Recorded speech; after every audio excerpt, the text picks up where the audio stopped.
Muy, pero muy buenos días, mis queridos hermanos. El Señor me los bendiga. Soy su hermano en Cristo, José Moreno, del Ministerio Conéctate a Jesús. Y estamos aquí para comenzar nuestro segundo bloque de información en la programación diaria. Vamos a orar.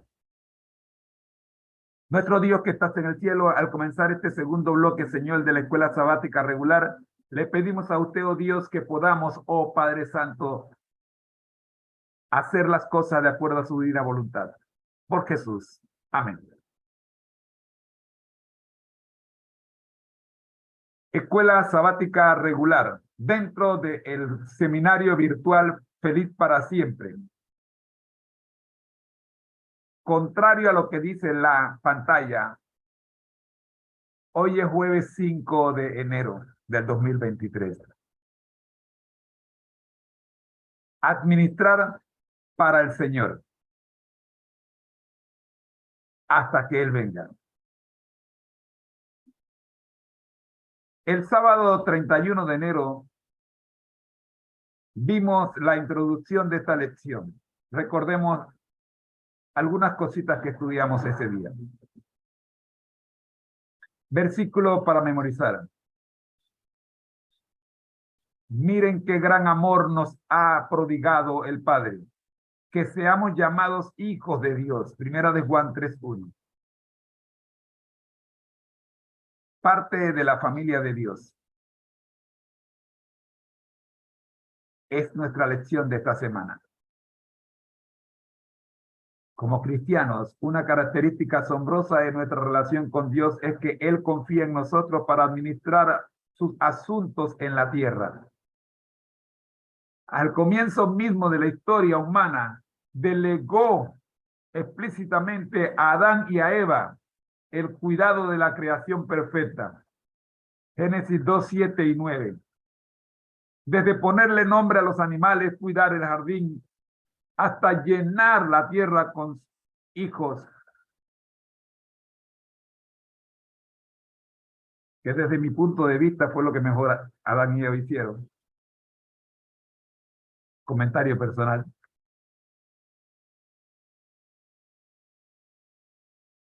Dios dejó en claro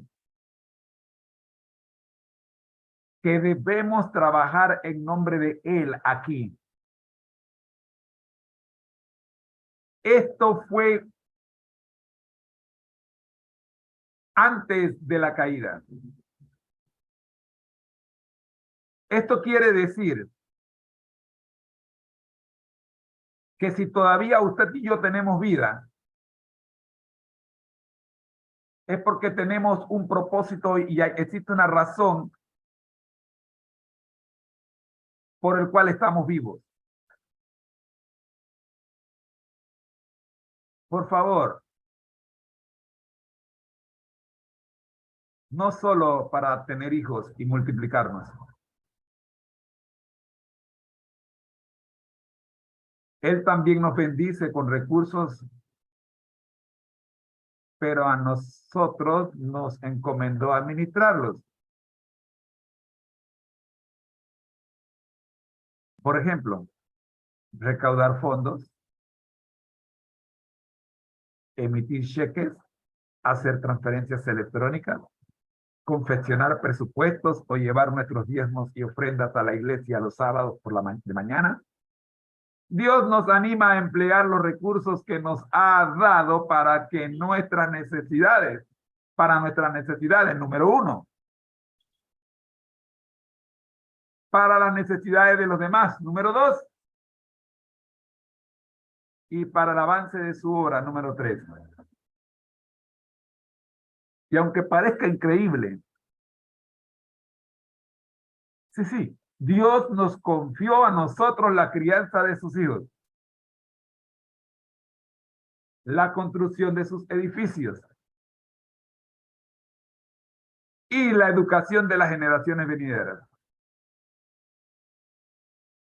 Esta semana estamos explorando los privilegios de las responsabilidades de formar parte de la familia de Dios. Por eso el domingo dijimos,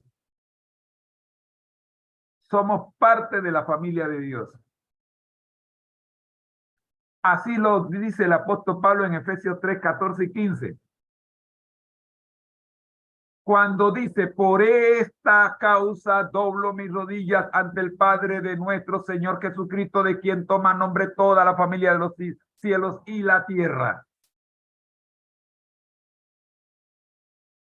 Como tenemos el mismo Padre que Jesús, de acuerdo con la cita que acabamos de leer, Él es nuestro hermano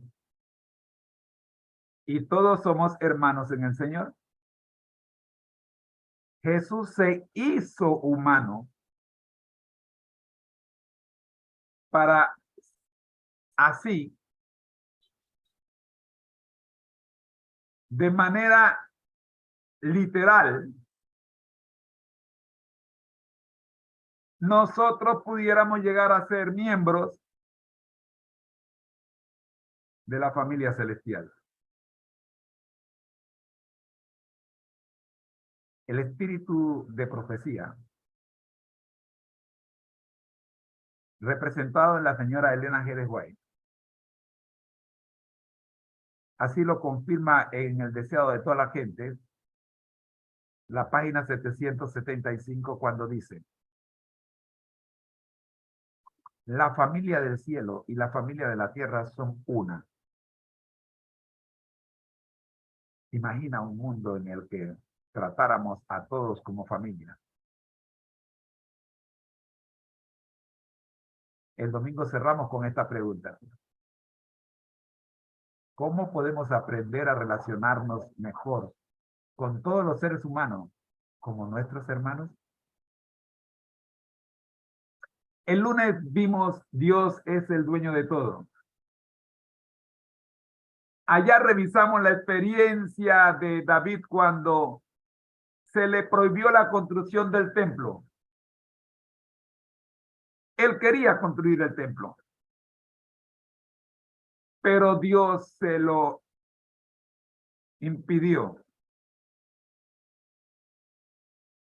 Entonces le preguntó a Dios por medio de Natán, su profeta, si podía reunir materiales y colocarlos en el lugar donde sería la construcción del templo, para que su hijo tuviera la tarea más fácil. A esto se le dio permiso. Cuando todos los materiales de construcción estuvieron preparados y ensamblados en el lugar de construcción, David reunió a todos los dirigentes de Israel para una ceremonia de alabanza y acción de gracia. Cualquiera diría que David iba a darse la pompa y la gloria de todo lo que había, pero sin embargo David hizo algo interesante. En Primera de Crónicas 29, 13 y 14, en la oración pública del rey David, ¿cuál dijo él que era la verdadera fuente de todos los materiales de construcción en los que él y el pueblo habían invertido tiempo y dinero en preparar? Por supuesto, básicamente dijo al Señor: realmente no podemos atribuirnos el mérito por todos estos materiales especiales, porque solo le estamos devolviendo, solo te estamos devolviendo, dijo David al Señor, lo que es tuyo. Este tema es importante para todos nosotros. No importa cuáles sean tus recursos. Sea que tienes mucho, o sea que tienes poco. Pero sobre todo si tienes mucho. Debido a que Dios hizo todo en el principio,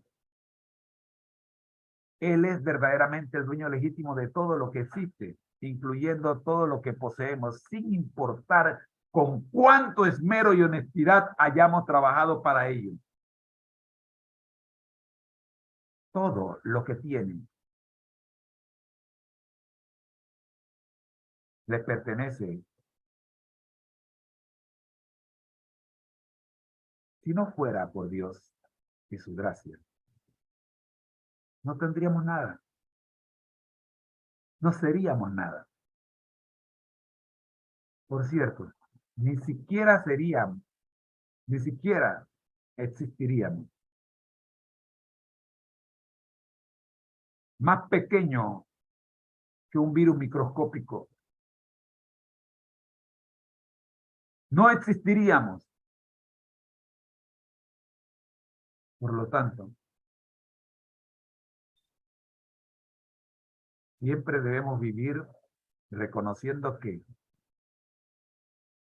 en última instancia, Dios es el dueño de todo lo que existe. Y al alabarlo y agradecerle por su bondad hacia nosotros,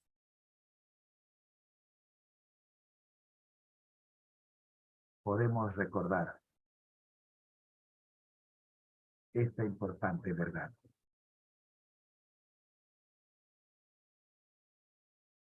El día martes analizamos la presencia, en la presencia de Dios. En Apocalipsis 22, 3 y 4, el apóstol Juan escribió: y no habrá más maldición, y el trono de Dios y del Cordero estarán en ella, y sus siervos le servirán, y verán su rostro, y su nombre estará en su frente. El mismo apóstol Juan que declaró que a Dios nadie le vio jamás, pero también declara que le veremos tal como Él es, y veremos su rostro. Puede ser debatible si estos pasajes se refieren a Dios el Padre o a Cristo, pero todas las dudas se desvanecen a la luz de la propia declaración de Jesucristo cuando dijo en Mateo 5:8, bienaventurados los de limpio corazón, porque ellos verán a Dios. ¡Qué privilegio será para los redimidos adorar a Dios en su templo! Tú y yo seremos privilegiados si permanecemos en Jesús hasta que Él venga. Pero el privilegio supremo de todos será ver el rostro del Padre. El pueblo de Dios tiene el privilegio de tener comunión directa con el Padre y con el Hijo. Ahora vemos en un espejo confusamente. Contemplamos la imagen de Dios reflejada como en un espejo en las obras de la naturaleza y en sus tratos con los hombres. Pero entonces, cuando llegue ese día, mi querido hermano, lo veremos cara a cara, sin velo que nos lo oculte. Se abre el telón, se cae la cascarita de la escama. Estaremos en su presencia y contemplaremos la gloria de su rostro. Revisa la cita completa en el libro Conflicto de los Siglos, la página 656.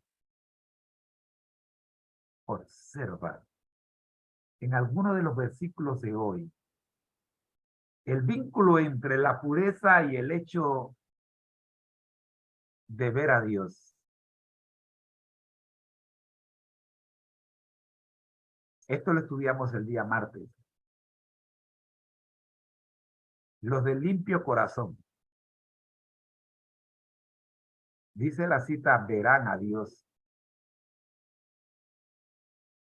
Y el que verá a Dios se purifica a sí mismo, así como Él es puro.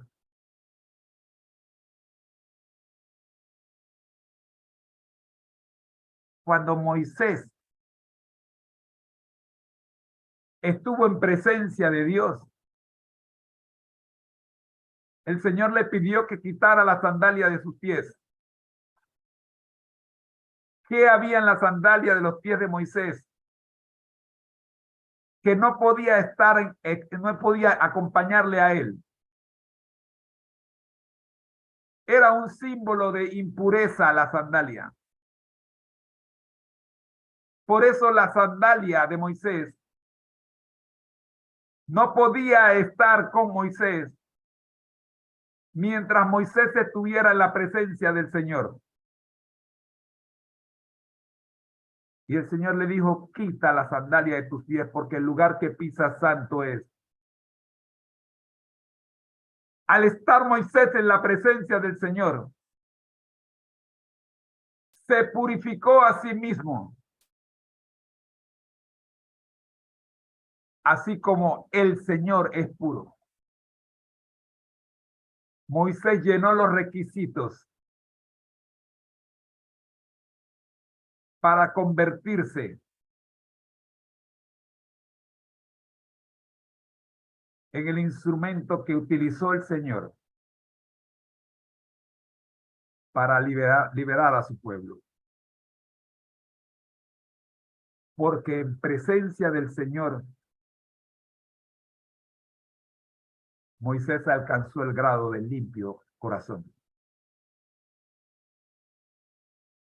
Aunque en definitiva la muerte de Jesús es la que nos garantiza el derecho al cielo, pasaremos por un proceso de purificación aquí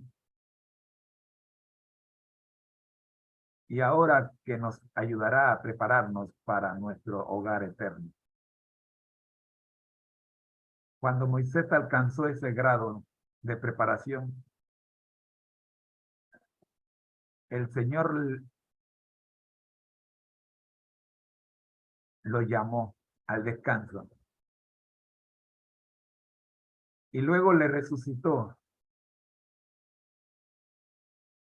y cumplió su promesa. Moisés está en presencia del Señor.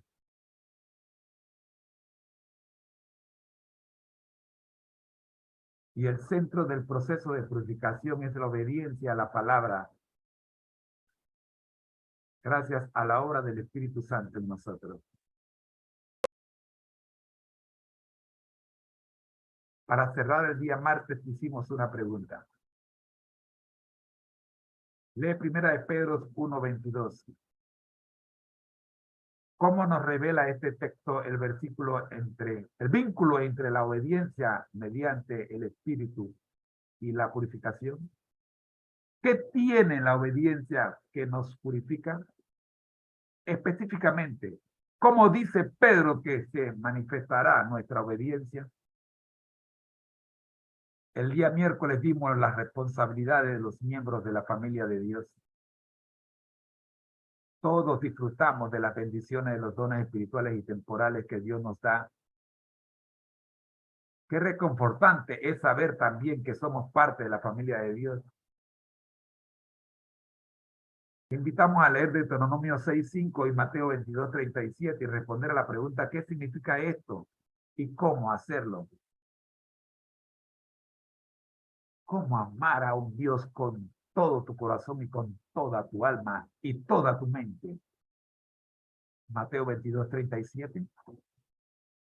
Curiosamente, la Biblia nos da la respuesta y es lo que la mayoría de la gente espera.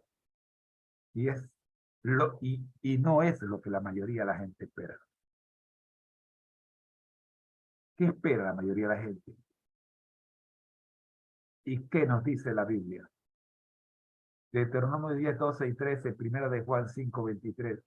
Bíblicamente hablando, ¿cuál es la respuesta apropiada a nuestra relación de amor con nuestro Padre Celestial? Guardar la ley, obedecer los mandamientos. Para muchos cristianos, lamentablemente, la idea de obedecer la ley, especialmente el cuarto mandamiento, es legalismo y sostienen que simplemente somos llamados a amar a Dios y al prójimo como a nosotros mismos y punto. Sin embargo, Dios es claro,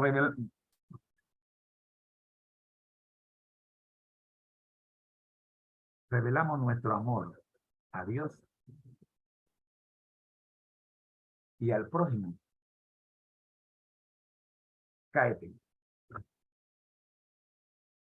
cuando obedecemos sus mandamientos. En esto consiste el amor de Dios, en que guardemos sus mandamientos. Primera de Juan 5:3. Estamos acostumbrados a ver en este versículo que pone que porque amamos a Dios, por lo tanto guardamos sus mandamientos. Está bien, pero quizás también podemos leerlo como este es el amor de Dios. Es decir, conocemos y experimentamos el amor de Dios al guardar sus mandamientos.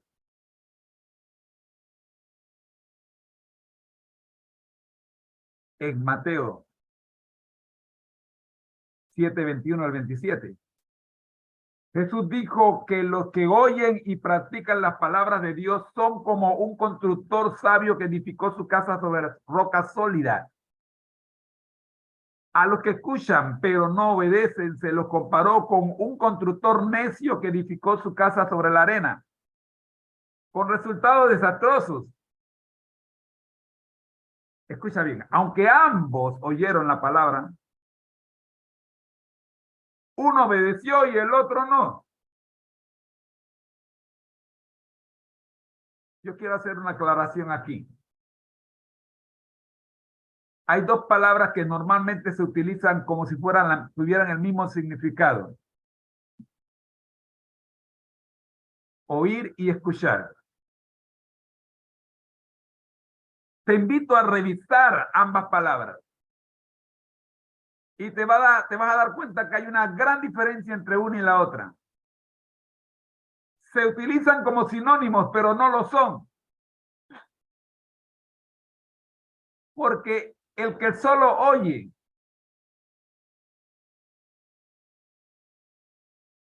es como el que construyó su casa sobre la arena. Pero el que escucha es como el que construyó su casa sobre la roca sólida. Los resultados marcaron la diferencia entre la vida y la muerte. Por lo tanto, entre escuchar y oír, también se marca la diferencia. El que escucha tiene vida y el que solo oye tiene la muerte.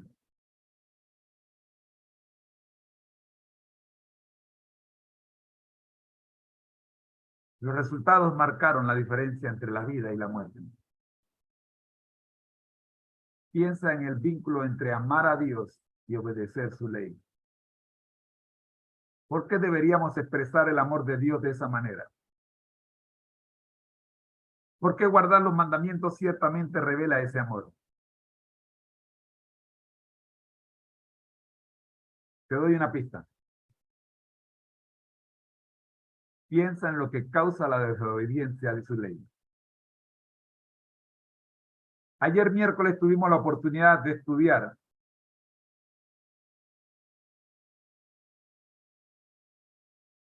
responsabilidades de los miembros de la familia de Dios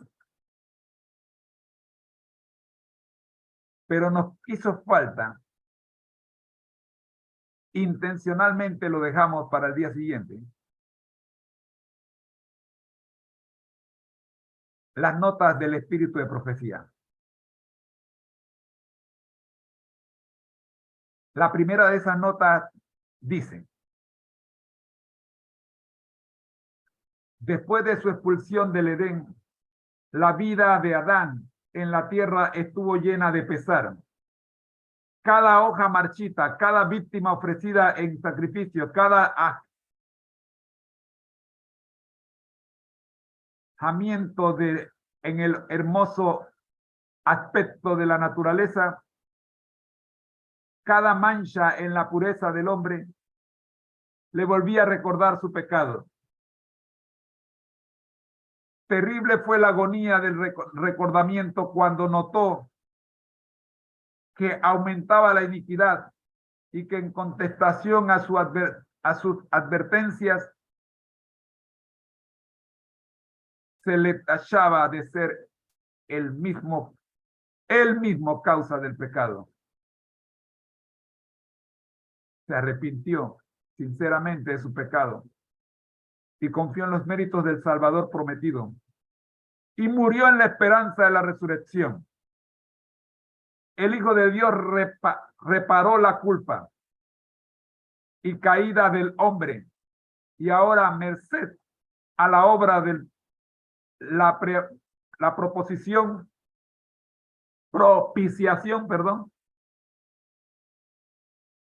Adán es restablecido en su primitiva soberanía.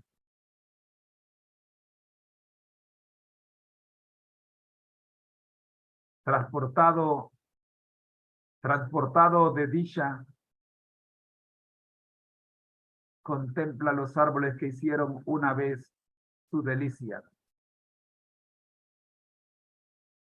Los mismos árboles cuyos frutos recogiera en los días de su inocencia y dicha.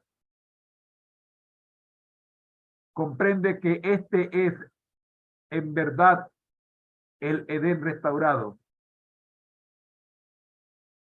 y que es mucho más hermoso ahora que cuando él fue expulsado. El Salvador le lleva al árbol de la vida, toma su fruto glorioso y le ofrece para comer. Adán mira en torno suyo y nota una multitud de redimidos de su familia que se encuentra en el paraíso de Dios. Entonces arroja su brillante corona a los pies de Jesús y cayendo sobre su pecho abraza al Redentor. Presencian esta reunión los ángeles que lloraron por la caída de Adán y se regocijaron cuando Jesús, una vez resucitado, ascendió al cielo después de haber abierto el sepulcro para todos aquellos que cayesen en su nombre. Ahora contemplan el cumplimiento de la obra de redención y unen sus voces al cántico de alabanza. Del libro El Hogar Cristiano, páginas 489 y 490. Vi después un gran número de ángeles que traían de la ciudad brillantes coronas, una para cada santo, cuyos nombres estaban escritos en ella. A medida que Jesús pedía las coronas, los ángeles se las presentaban y con su propia diestra el amable Jesús las ponía en la cabeza de los santos. Después vi que Jesús conducía a los redimidos a la puerta de la ciudad. Jesús miró entonces a sus redimidos santos, cuyos semblantes irradiaba gloria. Y fijando en ellos sus ojos bondadosos, les dijo con voz rica y musical: contemplo el trabajo de mi alma y estoy satisfecho. Vuestra es esta excelsa gloria, para que la disfrutéis eternamente. Terminaron vuestros pesares. No habrá más muerte, ni llanto, ni pesar, ni dolor. Vi que la hueste de los redimidos se postraba y echaba sus brillantes coronas a los pies de Jesús. Y cuando su bondadosa mano los alzó del suelo, pulsaron sus áureas arpas y llenaron el cielo de su deleitosa música y cánticos al Cordero. Primeros Escritos, página 288. Para hoy día, mis queridos hermanos, queremos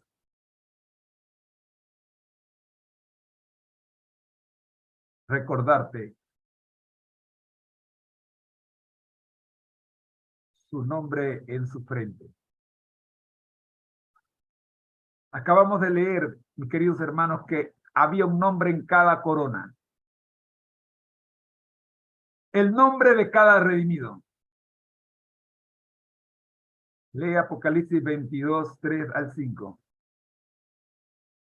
¿Cómo podemos tener la seguridad de que estaremos entre aquellos que tendrán el nombre de Dios escrito en la frente?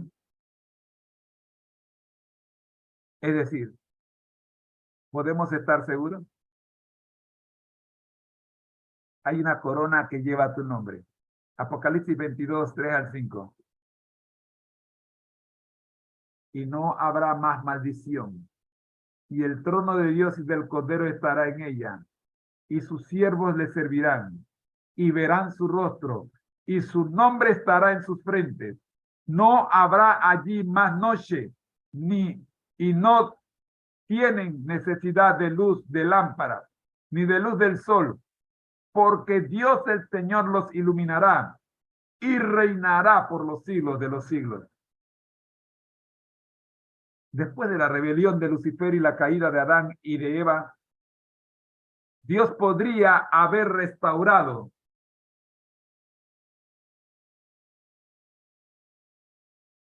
haber destruido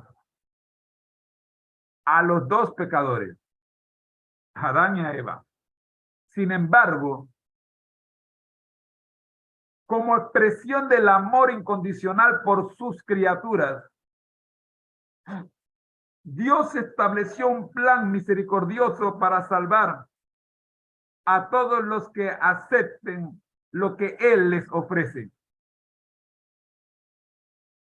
Esto es lo que se conoce como el plan de salvación. Que aunque existía aún antes de la creación de la tierra, como lo expresa Efesios 1, 3 y 4, segunda de Timoteo 1, 9, Tito 1, 2 y Apocalipsis 13, 8. La primera vez que se dio a conocer fue a la humanidad en el Edén. Inmediatamente después de la caída. Luego se reveló aún más en los tipos y las sombras del servicio del santuario hebreo. Capítulo 25 de Éxodo. Y posteriormente tuvo su máxima expresión en la vida, la muerte y la resurrección de Jesús. Todo el Nuevo Testamento lo expresa, pero en especial el capítulo 5 de Romanos. En el centro del plan de salvación está la promesa de vida eterna. Sobre la base de los méritos de Jesús,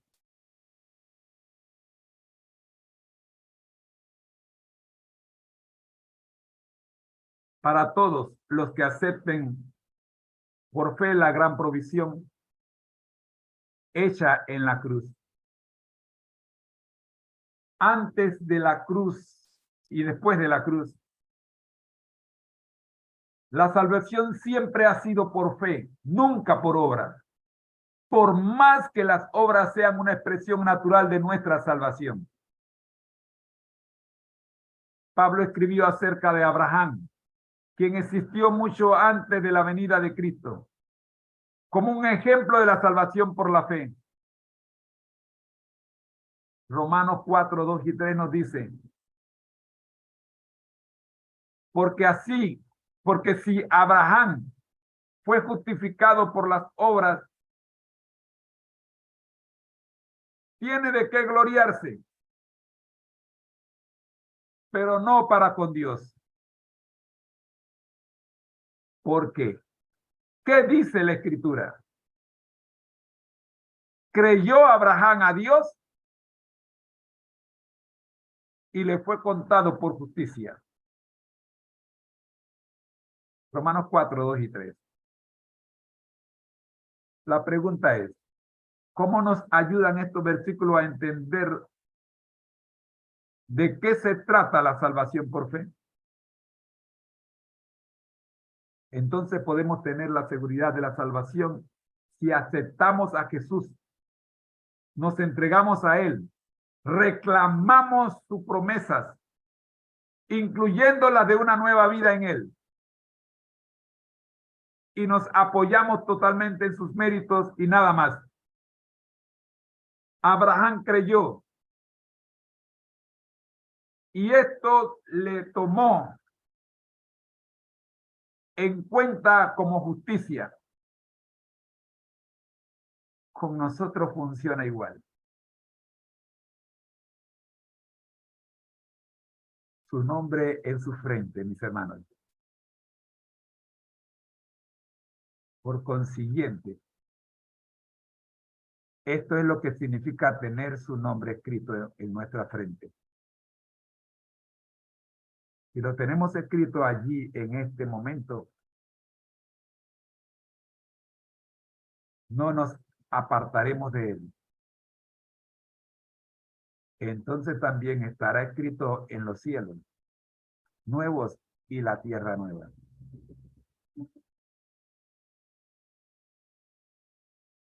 Hoy es jueves 29 de diciembre. Perdón.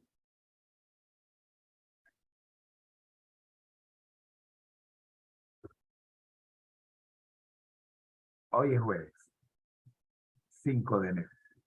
Contrario a lo que diga la pantalla. Su nombre en su frente. Es tiempo de orar.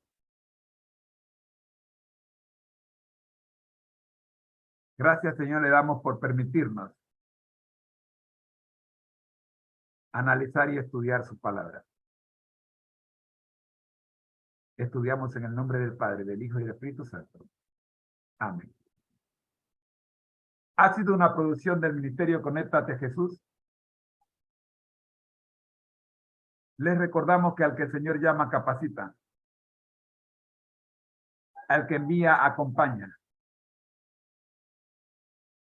Qué gozosos, conectados a Jesús a través de la Biblia. Todos juntos, rumbo al cielo. Bendiciones. Te espero mañana.